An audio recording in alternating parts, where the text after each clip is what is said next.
আপনি যদি আপওয়ার্কের একটি উইনিং প্রপোজাল লিখতে চান তাহলে এই ভিডিওটা আপনার জন্য। আসসালামু আলাইকুম। সো আমি এই ভিডিওতে দেখানোর চেষ্টা করব স্টেপ বাই স্টেপ কীভাবে আপনি একটি উইনিং আপওয়ার্ক প্রপোজাল লিখবেন। এখানে বেশ কয়েকটি ধাপ আছে এবং সেই স্টেপগুলো যদি আপনি সম্পূর্ণরূপে ফলো করতে পারেন then your proposal will be win. So let's get started. So আসলে আপনারা স্ক্রিন দেখতে পাচ্ছেন অ্যান্ড এখানে দেখেন লেখা আছে how to write a winning upwork proposal. এখানে the goal is simple, like encourage the client to click your proposal, review your profile and schedule an interview to learn more. So এখানে গোলটা হচ্ছে যে very simple, যে এমনভাবে আমাদের Upwork প্রপোজালটা লিখতে হবে যেখানে ক্লায়েন্ট কি করবে, আমাদের প্রপোজালটা ক্লিক করবে, দেন আমাদের প্রোফাইলটা তিনি একটু ঘুরে আসবেন, দেন আমাদেরকে ইন্টারভিউর জন্য তিনি হচ্ছে যে আমাদেরকে ইন্টারভিউর জন্য শিডিউল মেক করবে। সো ওকে, আমি স্টেপ বাই স্টেপ আমি সুন্দরভাবে রেখেছি, জাস্ট আপনারা ফলো করে যদি লিখতে পারেন অ্যান্ড আপনি যে ক্যাটাগরি হন না কেন এটা আপনার জন্য ওয়ার্ক করবেই। সো এটা হচ্ছে যে আমি যদি দেখাই, দেখেন প্রথমে আমাদের হুক লাগবে। সো এখানে মেন থিং আমরা প্রথমে যেটা হুক যেটা বলি যে 230 থেকে 250 ক্যারেক্টার যেটা আমরা লিখতে হয়, এটা আমরা অনেক বড় ছেদ করে ফেলি। এখানে আমাদের ছোট্ট একটা ছেদ থাকবে এবং সেটা হুক থাকবে, যেটার মাধ্যমে ক্লায়েন্ট আমাদের কি করবে, পুরো প্রপোজালটাই ক্লিক করবে অ্যান্ড দেন আমাদের প্রোফাইলটা দেখবে অ্যান্ড দেন ওই যে শিডিউল মেক করবে ইন্টারভিউর জন্য। সো এটা very important. Okay, so start with a personalized opening that grabs the client attention and proves you carefully read the job description. So অনেক সময় ক্লায়েন্ট কি হয় যে সব শেষে বা মিডিলে একটা ছোট্ট একটা ওয়ার্ড দিয়ে রাখে যে এই ওয়ার্ডটা আমাদের সর্বপ্রথমে এটা লিখতে হয়। সো অনেক সময় আমরা এটা মিস করি, বাট এটা মিস করবে না, সম্পূর্ণ প্রপোজাল পড়তে হবে, দেন আমাদেরকে একটা হুক তৈরি করতে হবে, এইভাবে আর কি বিষয়। তো আমি একটা প্রপোজালের মাধ্যমে আমি লিখছিলাম, সো সেই প্রপোজালটা আপনাদের দেখাবো। এইখানে দেখবেন যে এই জবটা আছে না, এই জবটার মাধ্যমে আমি হচ্ছে যে লিখেছি। সো এটা ভেরি সিম্পল জব ছিল, জাস্ট আমি দেখানোর জন্য এটা আর কি বেছে নিয়েছি। তো অনেক বড় যেগুলো আছে ওগুলো বেশ ইজিভাবে আমাদের লিখতে হবে, জাস্ট সিম্পল নিয়মটা, এই রুলসটা আপনি দেখতে পারেন, দেন আপনি সুন্দরভাবে কাজ করতে পারবেন। সো ভিডিওটা লং করবো না, সো অপ্রাসঙ্গিক কথা আমি বলবো না। সো ওকে, তো এখানে হচ্ছে যে আমি জাস্ট পুরো স্লাইডটা পড়ে নিই, দেন আমার ওই জব আপওয়ার্ক প্রপোজালের সাথে ম্যাচিং করে দেন আমি পাঠিয়ে দেবো, দেন আপনি সিস্টেমটা দেখবেন। সো এখানে হুকটা কি আমি এখানে লিখছি, এখানে ক্লায়েন্টের নাম লিখছি আমি, যেহেতু ক্লায়েন্টের নামটা ওখানে দেওয়া থাকে, অন্য সিস্টেম আমাদেরকে ফাইন্ড আউট করতে হবে। আমি জাস্ট এখানে বুঝিয়েছি যে তোমার সম্পূর্ণ your project is great match for my experience. I have a proven expertise in creating or such a puzzle book. এখানে যে টপিকটা থাকবে, যে থিমটা থাকবে সেটা দিলেও খুব পারফেক্টলি হবে। With hidden word feature and professional formatting, complete print ready interior for Amazon KDP. This is very simple. আমি জাস্ট ওরে বুঝিয়েছি যে আমার জবটা খুবই পারফেক্টলি ম্যাচ হয়েছে এবং তুমি যেটা চাইছো সেটা আমার প্রুভেন এক্সপিরিয়েন্স আছে। এবং ওইখানে কিন্তু একটা কথা চাইছে ক্লায়েন্ট, যে বলেছিল যে হিডেন ওয়ার্ড ফিচারটা সে চায়, এবং সেটা আমি হচ্ছে যে এটা আমি লিখেছি বা অ্যাড করেছি। দ্যাটস এটা হচ্ছে যে আমার সে ক্লায়েন্ট, এটা হচ্ছে ক্লিক করার মাধ্যম।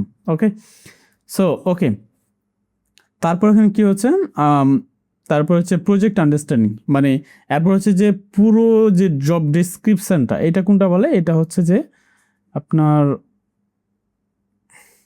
প্রজেক্ট ডেসক্রিপশান বলতে আমি বুঝাচ্ছি পুরো বিষয়টাকে, পুরো বিষয়টা এখানে আন্ডারস্ট্যান্ডিং। এখানে থাকবে আপনার কি, এখানে থাকবে আপনার সলিউশন থাকবে, ক্লায়েন্ট কী চাচ্ছে সে প্রবলেমটা উল্লেখ করতে হবে এবং কি বেনিফিট পাবে, এই সবগুলো বিষয়কে মানে আমি কি করি, প্রতিটা ওয়ার্ডের প্রতিটা যে থিম, প্রতিটা যে ছেদ, ওই ছেদের আকার আমি লিখি, আমি সেটা দেখাতেইছি।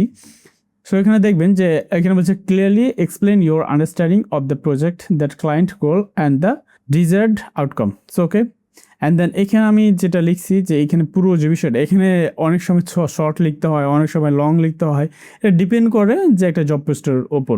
এখানে যে শর্ট জব পোস্ট, এই জন্য যে আমি শর্ট লিখে রেখে দেবো, আমার এটা কিন্তু কোনো ওয়ে ছিল না, এখানে আমার লং করে লিখতে হয়েছিল, বিকজ তার যে ওয়ার্ডগুলো ছিল সেগুলো আমাকে বুঝাইতে হয়েছিল যে আমি এইটা এভাবে দিব, এভাবে এক্সপ্লেন করব। সো বিষয়গুলো সেভাবে আমার এক্সপ্লেন করা আছে। আমি এখন এগুলো পড়তেছি না, বাট ফুললি এটা কাস্টমাইজলি আমি রিটার্ন করছি, রিটার্ন করে আমি দেন পলিশ করে নিয়েছি, চেকিং করে নিয়েছি চ্যাটজিপিটির মাধ্যমে। সো আপনারা সেটা করবেন। বাট এই যে সিস্টেম পুরো প্রজেক্টটা, বাট আপনাকে আমি বুঝাইতেছি যে কী কী স্টেপ এখানে ফলো করতে হবে। প্রথমে হুক ফলো করতে হবে 230 থেকে 250 ক্যারেক্টারের। তারপর হচ্ছে প্রজেক্ট আন্ডারস্ট্যান্ডিং আমাদের বুঝতে হবে। তারপর হচ্ছে যে portfolio relevant work sample. So আমরা যে আমাদের যে প্রিভিয়াস যে পোর্টফোলিওগুলো আছে সেগুলোকে আমাদের মাস্ট কিন্তু অ্যাড করতে হবে।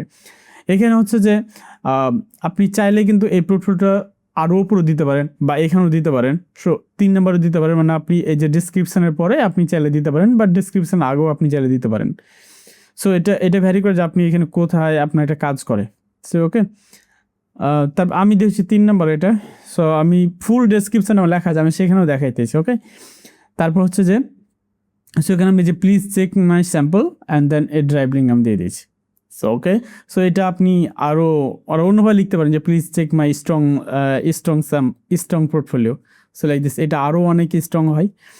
তারপরে এটা আমরা যদি সিমিলার প্রজেক্ট এক্সপিরিয়েন্স যদি দেখি যে হাইলাইট রিসেন্ট, আচ্ছা এখানে যখন অ্যান্সার লিখবেন, অ্যান্সার লেখা থাকবেন, তখন আমি এটা নিজের লেখা আর জাস্ট এটা এক্সপ্লেন করছি কীভাবে এটা লিখতে হয়। Highlight recent project you have complete that are closely related to the client requirements and explain the value you provided. সেখানে বোঝা যাচ্ছে সিমিলার প্রজেক্ট এক্সপিরিয়েন্স। অনেক সময় ক্লায়েন্টের মেনশন করে, অনেক সময় এটা ক্লায়েন্ট মেনশন করে না, বাট আপনি চাইলে ওটা দিতে পারেন। এটা হচ্ছে আপনার অ্যাডভান্টেজ। ওকে, সো আপনি যদি অ্যাডভান্টেজ ফলো করতে চান তাহলে আপনি এটা দিতে পারেন। So okay, similar project experience আমরা দিতে পারবো। এই যে আমি একটা ওই রিলেটেডে আমি যে অ্যান্সারটা দেখতে পাচ্ছেন, ওই রিলেটেড আমি একটা প্রজেক্ট আমি রিসেন্টলি আমি কমপ্লিট করছি। সো ওইটা আমি লিখে দিচ্ছি যে recently I completed murder mystery odd search book with এত ইউনিক কেস, মানে এতটা চেম্বারে এত পেজেস। হ্যাঁ, okay, each puzzle included case number short, মানে আমি কীভাবে কী কী ছিল না ছিল আমি সবগুলো এক্সপ্লেন করছি যাতে তার জন্য বোঝার ইজি হয়। তিনি যাতে বুঝে যে ইয়েস রিয়েল আমি মেকিং করছি, আমি কোনো বানায় লিখি নাই। অনেক সময় আপনি নাও করলে এভাবে লিখতে পারেন যাতে ক্লায়েন্ট অন্তত বুঝে। Okay, carefully design and formatted the full book Amazon can be included. So আমি কী করছি ডিজাইনটা ফুল একটা প্রজেক্টের জাস্ট ডিসক্রিপশনটা এতটুকু লিখছি। আমি চাইলে আরও লং লিখতে পারতাম, বাট আমি লং লিখি না, কারণ আমি এতগুলো লিখলে আমার বেশি লং হয়ে গেলে আবার প্রপোজালটা আমার ক্লায়েন্ট ইন্টারেস্ট থাকবে না তো। Okay, so then time line and delivery schedule. So এটা আমাদেরকে ওইখানে ডিসক্রিপশান শর্টলিভাবে আমাদেরকে দিয়ে দিতে হবে যাতে এটা আমাদের অনেক অর করে। Okay, provide a realistic time line including key milestone and the estimate delivery date. So তাকে সম্পূর্ণ প্রজেক্ট ডেলিভারি ডেটের একটা সময় নির্ধারণ করতে হবে। কারণ এখানে দেখেন যদি ক্লায়েন্ট বলে যে আমি 4 মাইলস্টোন করবো, 3 মাইলস্টোন করবো, সো ডাজেন্ট ম্যাটার, তুমি আপনি হচ্ছে যে মাইলস্টোন করতে পারো 4-5টা, বাট আমার টোটাল টাইম লাগবে এত ডেজ বা এত উইক। ওকে, সো আমি এটা লিখছি কি, আমি অ্যান্সারে লিখছি যে I can complete this project in 3 to 4 weeks with professional creative formatting. If you need it faster I can adjust the time line. So আমি তাকে এটাও অফার করছি আপনি যদি একটু ফাস্টার নেন, সো আপনি চাইলে আমার সাথে এটা নিয়ে বলতে পারেন। অনেক সময় ক্লায়েন্ট ফাস্টার নাই, অনেক সময় এমনও ক্লায়েন্ট বলে যে আমি এই প্রজেক্টে ফাস্টার নিই, so that you can charge me, তুমি যতটুকু চাও তুমি অ্যাডজাস্ট করতে পারি আমরা আরও চার্জ। সো আমি তখন $100 চার্জ করে থাকি। সো আমি আমার রেগুলার টাইম লাইনটা আমি তারা বলে ফেলি যাতে আমি তাকে আরও এক্সট্রা চার্জ করতে পারি শুধু টাইম লাইনের জন্য। সো এটা একটা ট্রিক্স বলতে পারেন। ওকে, প্রজেক্ট প্রাইস অ্যান্ড স্কোপ, এটা প্রতিটা প্রজেক্টে আমাদেরকে লেখা উচিত। অনেক সময় ক্লায়েন্ট $200 দেয়, বাট আমার হচ্ছে প্রজেক্টের প্রাইসই হচ্ছে $1200। সো অবশ্যই আমাদের যতটুকু দরকার ততটুকু আমাদের করতে হবে। Clearly state your project cost and explain exactly what is include in the price to avoid confusion. So এই যে বিষয়টা বললো, তো এখানে আমাদের ক্লিয়ারিফাই করতে হবে, প্রজেক্টের প্রাইসটা আমাদেরকে ক্লিয়ারিফাই করতে হবে যাতে যে আমার রেগুলার চার্জ যাতে আমি নিতে পারি। ওকে, সো এখানে দেখেন আমি ক্লিয়ারিফাই করছি যে ইউর প্রাইসিং ইজ ফেয়ার, মানে তার যে প্রাইস দেওয়া থাকবে আমি সেটাকে ডিরেক্টলি আমি বলতে পারবো না যে এই প্রাইসটা আমার জন্য কাজ করে না।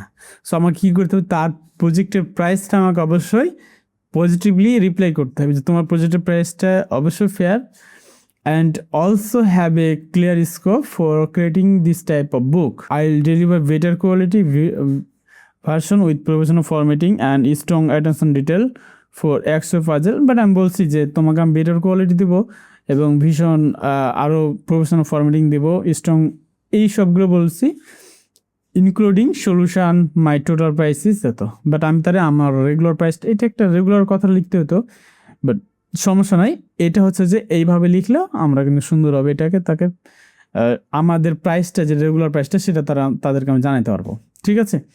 সো এইটা হচ্ছে বিষয়। তারপরে কোয়েশ্চেন অ্যাবাউট দ্য প্রজেক্ট, অনেক সময় আমাদের প্রজেক্টের ব্যাপারে কোয়েশ্চেন থাকে, সেগুলো তাদেরকে বলতে হবে। যদি এটা বলতে পারি তাহলে আমাদের এটা এক্সট্রা অ্যাডভান্টেজ। কারণ অনেক সময় অনেক সেলাররা কী করে, তারা হচ্ছে যে প্রজেক্টের বিষয়ে তাদের কোনো কোয়েশ্চেন তারা বলতে পারে না, কিন্তু যারা এক্সপিরিয়েন্স, যারা বুঝে বিষয়টা যে আমার এই প্রজেক্টের সাথে আরও কী কী দরকার, তারা তখন এক্সট্রাভাবে কোয়েশ্চেনগুলো করে। ওই কোয়েশ্চেনগুলো করলে তারা এক্সট্রা অ্যাডভান্টেজ পায়, ক্লায়েন্ট অনেক কিউরিসিটি বাড়ে যে he know many thing like this, okay. So তারা হচ্ছে যে তখন ক্লায়েন্ট কিন্তু তখন হচ্ছে যে ইন্টারভিউ নেওয়ার জন্য অনেক সময় একটা চান্সেস বেড়ে যায়। সো এটা ask thoughtfully and relevant question to clarify requirements, gather important details and show genuine interest in the project. এটা যদি আমরা মেসেজিং করতে পারি, বাট সিম্পল দু একটা কোয়েশ্চেন আমরা হচ্ছে থ্রো করতে পারি অন দ্য প্রপোজালে। সো আমি যেমন করছি কি যে I have a couple of question, what book size do you prefer, যেটা আমার না জানানো, যেটা আমি চাইলে কিন্তু আমার ওই মেসেজ আমি জেনে নিতে পারি প্রজেক্টের সময়। বাট আমি তারে হচ্ছে যে এমনও আবার বলছি যে আই থিঙ্ক, ওর জন্য আমি আবার সহজ করে দিছি যে এই টাইপের বুক কিন্তু 6x9 ইঞ্চিতে এটা কিন্তু চলে। তো আমি তাকে বলে দিচ্ছি 6x ইঞ্চিতে এই টাইপের বইগুলো চলে কিনা। Okay, will you provide the theme for its puzzle case. So আমি তারা বলছি তুমি কি আমাকে কোনো রিসার্চ বা থিমগুলো আমাকে দিবা কেনা, যদি দাও তাহলে আমি তো ওকে, না হলে আমি নিজেই রিসার্চ করবো, এরকম বিষয়টা। তারপর হচ্ছে যে ক্লায়েন্ট এফিকিউ, অনেক সময় ক্লায়েন্ট এফিকিউ দিয়ে দেয়, তাদের অনেকগুলো কোয়েশ্চেন থাকে, 2 4 5 10টা যাই থাকুক, ওগুলো আমরা কোয়েশ্চেনগুলো ক্লায়েন্ট যেরকম দেবে সেরকমভাবে আমরা অ্যান্সার করে দেবো। বাট এই টাইপের কোয়েশ্চেনগুলো শর্টলি দিলে হয়, যেমন can you meet the deadline, yes I can deliver within agreed time line and keep. অনেক সময় ক্লায়েন্ট বলে যে আমার 15 দিনে দিতে হবে, তখন আমরা বলবো যে ইয়েস আমরা দিতে পারবো। রিভিশনের কথা বলতে পারে, সিমিলার প্রজেক্টের বিফোর কথা বলতে পারে, তারা অনেক সময় এখানেও লিখতে পারে আবার ওখানে লিখতে পারে। যদি সিমিলার প্রজেক্ট যদি এখানে বলে তাহলে আমি ওই মেসেজ আমরা দেবো না, আমরা ডাইরেক্ট কী করবো, আমরা ডাইরেক্ট হচ্ছে যে ওই এফিকিউ এখানে থাকে এফিকিউর জন্য আলাদা একটা বক্স থাকে আর প্রপোজালের জন্য আলাদা একটা বক্স থাকে। তো যদি আমাদের রিভিশন, যদি আমাদের সিমিলার প্রজেক্টে যদি আমাদের এফিকিউ চাই তাহলে আমরা এফিকিউ দেবো, তাহলে আমরা আর প্রপোজাল বক্সে দেবো না। আমি এটা দেখাইবো ইনশাআল্লাহ। How will communication be handle. So এটা বলছে যে তুমি কীভাবে কমিউনিকেশনগুলো করবা। সো এই বিষয়গুলো তখন ওইভাবে আমাদেরকে অ্যান্সারগুলো করে দিতে হবে, ওকে। তারপরে যদি কল টু অ্যাকশন, এটা হচ্ছে আমাদের অনেক সময় খুবই গুরুত্বপূর্ণ। And with clear invitation for the client to reply, schedule a call or discuss this project further so you can get started. So client এটা চাইবেই যে তাদের হচ্ছে যে কীভাবে কল টু অ্যাকশনটা কীরকম হইতে পারে, এরকম আমাদের যদি শর্ট আমি দেখাই দিই এটা। সো এখানে বলছি if you are ready we can go also over everything in detail, project scope, timeline, pricing and how will get started. So আমি বলছি যে তুমি চাইলে আরও আমরা ডিটেলি টাইমলাইন, প্রাইসিংগুলো আমরা আলোচনা করতে পারি যদি তুমি অ্যাডজাস্টমেন্ট চাও। And I am happy to make sure everything clear before we being, আমরা কমপ্লিট করার আগে, আমরা সব কিছু আগে, আমরা প্রজেক্ট স্টার্ট করার আগে বা আমাদের প্রজেক্টগুলো স্টার্টিং করার আগে আমরা সবগুলো বিষয়গুলো যেন আমরা ক্লিয়ারিফাই করে নিই, ওকে। তারপর হচ্ছে যে হুক, এখানে হচ্ছে যে সিম্পল ফর্মুলা। সো আমরা পুরো যে বিষয়টা বললাম সেখানে সিম্পলি কয়েকটা ফর্মুলা। প্রথমত আমাদের হুক থাকা লাগবে, অ্যান্ড প্রজেক্ট আন্ডারস্ট্যান্ডিং, ফুল যে ডিসক্রিপশান ওইটার একটা সম্পূর্ণ আমাদেরকে লেখা লাগবে। পোর্টফোলিও লিঙ্ক আমাদের দেওয়া লাগবে, সিমিলার এক্সপিরিয়েন্স থাকলে আমাদেরকে ভালো হবে। Timeline and delivery schedule, project price, question and client FAQ, call to action. এখানে আরেকটা বিষয় থাকে, অনেক সময় ক্লায়েন্ট হচ্ছে যে আপনার বলে যে তুমি কিভাবে কাজটা করবা, what is your working process. So আমাদের ওয়ার্কিং প্রসেসটা যদি আমরা এটা অ্যাড করতে পারি সো আমাদের এটা খুবই ভালো হয়। বাট আমি সরি যে এখানে আমার সেটা অ্যাড করা নাই। তো আপনি চাইলে ওয়ার্কিং প্রোগ্রেসটা আপনার সুন্দরভাবে অ্যাড করে নিতে পারেন। সো এটা আপনার জন্য মাঝ বেটার যে ভালো কাজ করবে। তারপর এখানে এ কমপ্লিট উইনিং প্রপোজালটা আমি এখানে লিখে রেখেছি। আমি এই প্রপোজালটা আমি এই ভিডিও ডিসক্রিপশন দিয়ে দিয়েছি, আপনারা চাইলে এই প্রপোজালটা আপনারা দেখে সুন্দরভাবে লিখতে পারেন। বাট আপনাদেরকে বলছি কিছু কিছু জিনিস এখানে আরও আপনি ইমপ্রুভ করতে পারবেন, চাইলে আপনারা সেগুলো অ্যাপ্লাই করতে পারেন। বাট এটা আমি আমার রেগুলার লাইফে আমি ইউজ করে থাকি প্রপোজালের ক্ষেত্রে, সো আপনারা চাইলে এটা ফলো করতে পারেন। বাট এখানে বলতেছি আপনি আপনার যে স্ট্র্যাটেজি আপনি যে ফলো করেন, আপনি আপনার জন্য একটা নতুন স্ট্র্যাটেজি আপনার নিজেকে তৈরি করতে হবে, তাহলে আপনার প্রপোজালগুলো উইনিং হবে। Okay, so thank you so much for watching this video. But আমি তো এই প্রপোজালটা সেন্ড করবো, তারপর আপনারা ক্লোজ করবেন। ওকে, সো এইখানে বিষয়টা হচ্ছে যে এইখানে শর্ট ছিল, বাট আমি এটা অনেকটা লং করে লিখছি যাতে যে আমার এটা বুঝতে পারে। আর এটা হচ্ছে 2 উইক আগে, কারণ আমি চাইলে আগেই এটা পাঠিয়ে দিতাম, বাট আমি লিখেছি তখন আমি দিতে পারি নাই বিভিন্ন ব্যস্ততার কারণে। বাট আমি এখন সময় পেয়েছি, তার জন্য ভিডিও করলাম এবং apply to now submit A proposal. And এখান থেকে গিয়ে বাই প্রজেক্ট, এখানে আমার $200 হবে না, কারণ আমার এটা $1200 চার্জ হবে। আর এটা হবে less than 1 month. Cover letter এখানে আমার আরও একটু অ্যাড হবে। তারপরে এখানে আরেকটা বিষয় আছে, অ্যাটাচ ফাইল আমরা দুইভাবে দিতে পারি, লিঙ্কও দিতে পারি, আবার অ্যাটাচ ফাইল দিতে পারি। কারণ অনেক সময় ক্লায়েন্ট লিঙ্ক ওপেন করবে না, আবার অনেক সময় অ্যাটাচ ফাইল তারা দেখে নেয়। কারণ এখানে আবার অনেক সময় আছে অ্যাটাচ ফাইলটা অনেক ভারী হয়। সো আমাদের 2টা বিষয়ই মাথায় রাখতে হবে, আমরা 2টা বিষয় আমরা দিব যাতে কোনোটা না কোনোটা ক্লায়েন্ট সেটা ওপেন করবেই। সো আমরা অ্যাটাচ ফাইলও দেবো অ্যান্ড লিঙ্কও দেবো। ওকে, সো আমি যেহেতু পরে দিব, আমি জাস্ট এটা দেখাই দিতেছি। আপওয়ার্ক, আমি এখান থেকে অ্যাড এ আপওয়ার্ক প্রপোজাল দিতে পারি। সরি, আমার যে প্রিভিয়াস জবগুলো সেগুলো আমি এখানে অ্যাড করে দিলে আমার এই রিলেটেড আমি জবগুলো অ্যাড করব। জাস্ট আমি 2টা অ্যাড করলাম, এবং আমি হচ্ছে যে পোর্টফোলিও অ্যাড করব। যেহেতু বাচ্চাদের বই, এটা সিনিয়রটা আমি দেব না, এটা একটা দিলাম, এটা একটা দিলাম, অ্যাড। তারপরে যে সাবমিট প্রপোজাল দিলে এটা সাবমিট হয়ে যায়। অনেক সময় এটা অনেকভাবে পাঠা যায়, আরও একটা অপশন থাকে, বাট আমি এটা পরে পাঠাবো, তার জন্য আমি দেখালাম। সো এই ভিডিওটা যদি আপনার যদি কোনো হেল্প হয়ে থাকে, আর পরবর্তী ভিডিও যদি কোনো হেল্পফুল ভিডিও যদি আপনি পেতে চান, তাহলে এই ভিডিওটা লাইক সাবস্ক্রাইব করবেন এবং পাশে থাকবেন। সো আসসালামু আলাইকুম, আল্লাহ হাফিজ।